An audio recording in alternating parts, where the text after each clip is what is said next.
Assalamualaikum warahmatullahi wabarakatuh.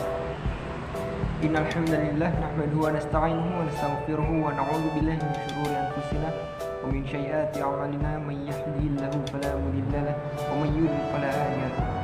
Asyhadu an la ilaha illallah wa la syarika lahu wa asyhadu anna Muhammadan abduhu wa rasuluhu la nabiyya ba'dahu. Perkenalkan, nama saya Kasim Ishaq dari jurusan Pendidikan Bahasa Arab Fakultas Ilmu Tarbiyah dan Keguruan IAIN Sultan Hamengkubuwono Gorontalo. Dalam kesempatan kali ini saya akan membawakan materi dengan judul epistemologi.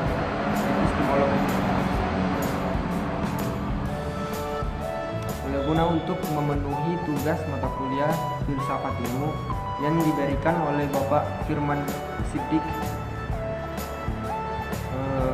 selaku dosen pengampu mata kuliah filsafat ilmu. Kita langsung masuk kepada pembahasan epistemologi.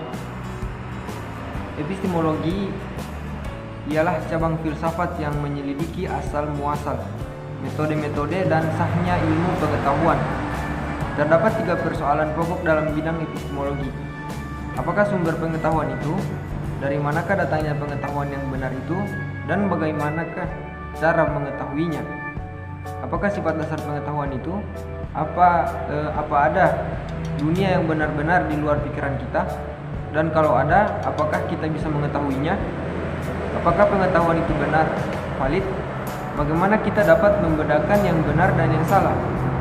Secara umum, pertanyaan-pertanyaan epistemologi menyangkut 2 macam, yakni epistemologi kefilsafatan yang erat hubungannya dengan psikologi, dan pertanyaan-pertanyaan yang semantik yang menyangkut hubungan antara pengetahuan dengan objek pengetahuan tersebut. Epistemologi meliputi tata cara dan sarana untuk mencapai pengetahuan. Perbedaan mengenai pilihan ontologik akan mengakibatkan berbeda sarana yang akan digunakan, yaitu akal, pengalaman, budi,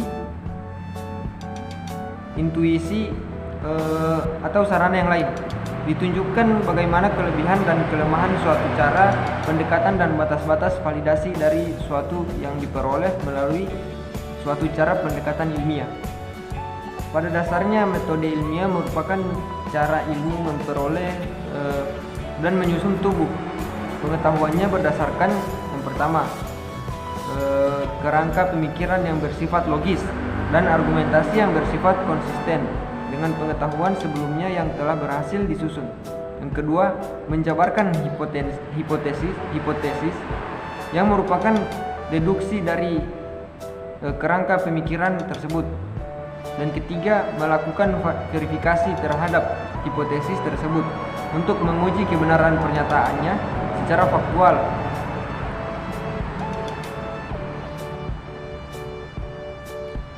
Secara akronim, metode ilmiah terkenal sebagai logiko-hipotetiko verifikasi atau dedukasi hipotetiko verifikasi. Kerangka pemikiran yang logis adalah argumentasi yang bersifat rasional dalam mengembangkan penjelasan terhadap fenomena alam. Verifikasi secara empirik berarti evaluasi secara objektif dari suatu pernyataan hipotesis terhadap kenyataan faktual. Ini berarti bahwa ilmu terbuka untuk kebenaran lain selain yang terkandung dalam hipotesis. Demikian juga verifikasi faktual terbuka atas kritik terhadap kerangka pemikiran yang mendasari pengajuan hipotesis. Berpikir ilmiah berbeda dengan kepercayaan religius yang memang didasarkan atas kepercayaan dan keyakinan. Tetapi dalam cara berpikir ilmiah didasarkan atas dasar prosedur ilmiah.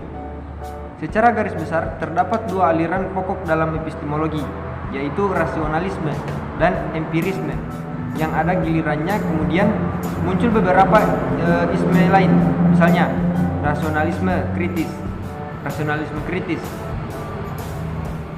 atau kritisisme, kemudian fenomenalisme,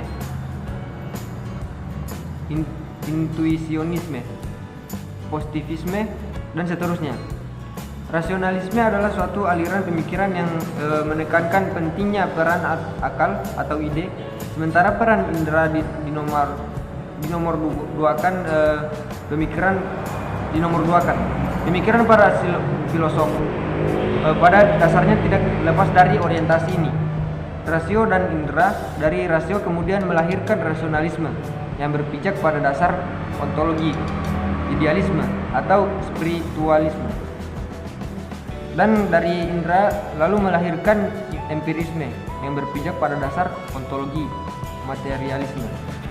Rasionalisme timbul pada masa Renaissance yang dipelopori oleh Descartes, seorang berkebangsaan Prancis yang dijuluki sebagai bapak filsafat modern. Rasionalisme dikembangkan berdasarkan filsafat ide Plato. Dalam sejarah kefilsafatan, nama Plato pada tahun 427 sampai 347 sebelum Masehi dan Aristoteles 384 sampai 322 sebelum Masehi merupakan prototipe cikal bakal pergumulan antara rasionalisme dan empirisme. Plato berpendapat bahwa hasil pengamatan inderawi tidak memberikan pengetahuan yang kokoh karena sifatnya yang selalu berubah-ubah. Menurutnya, ilmu pengetahuan yang bersumber dari panca indera diragukan kebenarannya. Menurut Plato, alam ide adalah alam yang sesungguhnya yang bersifat tetap tak berubah-ubah. Menurut Plato, manusia lahir sudah membawa ide bawaan yang oleh Descartes dan para tokoh rasionalis yang lain disebut innate wills. Dengan ide bawaan ini manusia dapat mengenal dan memahami segala sesuatunya. Dan dari situlah timbul ilmu pengetahuan. Menurut rasionalisme, untuk memperoleh kebenaran harus dimulai dengan meragukan sesuatu. Seorang yang ragu berarti sedang berpikir, yang berarti ada. Statementnya yang populer adalah aku berpikir, maka aku ada. Kebenaran adalah apa yang jelas dan terpilah-pilah. Artinya bahwa ide-ide itu seharusnya dapat dibedakan dari gagasan-gagasan yang lain. Rasionalisme yang dikembangkan oleh Descartes di samping dapat didukung dari para pengikutnya seperti Spinoza dan Leibniz, tidak luput pula dari tantangan. Tantangan utama adalah datang dari seorang filosof berkembang di Inggris, John Locke, dengan filsafat empirisnya.